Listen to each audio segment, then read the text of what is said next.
l'Amazonie est complètement bouleversée par la réduction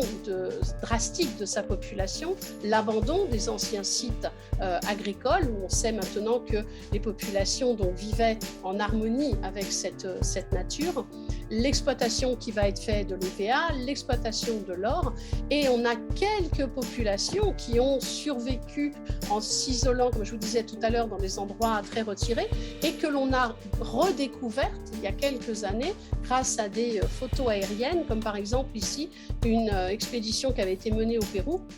dans la jungle péruvienne, où on a trouvé un petit village, regardez la photo à droite, qui vous montre quelques habitations assez basiques, de quelques dizaines de personnes seulement, et des gens qui n'ont jamais eu de contact avec l'extérieur. Donc vous voyez les gens autour de la place principale qui regardent l'hélicoptère duquel est prise cette photo, et le gouvernement péruvien à l'époque a émis une loi interdisant en fait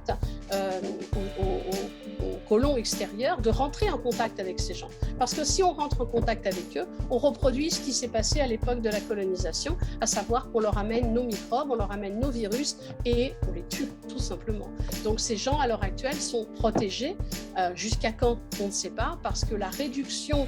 comme une peau de chagrin de leur environnement et de la forêt de laquelle ils vivent, eh bien, les amène à toujours aller plus loin, à se cacher plus loin, jusqu'où, jusqu'à quand, on ne sait pas. Mais donc ces populations qu'on appelle les non contactées sont maintenant quelques groupements de dizaines de personnes qui sont disséminées à différents endroits de la forêt brésilienne et de la forêt péruvienne.